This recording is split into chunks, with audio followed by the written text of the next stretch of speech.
యేసుక్రీస్తు నామంలో బెతస్తా విడుదల పరిచర్య తరపున మీకు ప్రేమపూర్వకమైన వందనాలు. ఈ దిన వాక్య ధ్యానము. నీ వాక్యములు నా యెహోవాకు ఎంతో మధురములు, అవి నా నోటికి తేనె కంటే తీపిగా నున్నవి. కీర్తనల గ్రంథం 119వ అధ్యాయం 103వ వచనం. దేవుని వాక్కులోని అద్భుత సత్యాల కోసం పాటుపడితే వారెంతో ధన్యులవుతారు. అప్పుడు ఈ లోకమంతా ఎంతో భిన్నంగా ఉంటుంది. కీర్తనల గ్రంథం 19వ అధ్యాయము 10వ వచనం ప్రకారం అవి బంగారు కంటెను విస్తారమైన మేలిమి బంగారు కంటెను కోరదగినవి, తేనె కంటెను జుంటి తేనె దారుల కంటెను మధురమైనవి.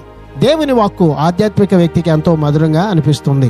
మన విషయంలో కూడా ఇది నిజం కాని పక్షంలో మనం ఇంకా చాలా వరకు శరీర స్వభావాన్ని అనుసరిస్తూ ఉన్నామన్నమాట. పాపం మనలో బలంగా పనిచేస్తుంది అని దీని ద్వారా మనకు అర్థమవుతుంది. కనుక ఇది నా దేవుడు మనకిచ్చినటువంటి వాక్యాన్ని బట్టి తేనె కంటెను జుంటి తేనె దారుల కంటెను మధురమైన దేవుని వాక్యము ప్రకారం జీవిద్దాం. అట్టి కృపను ధన్యతను దేవుడు మనందరికీ దయచేయునుగాక. ప్రార్థన.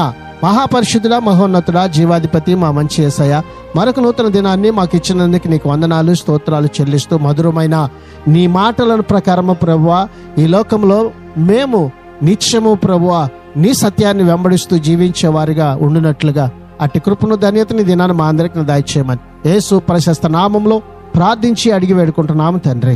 ఆమెన్.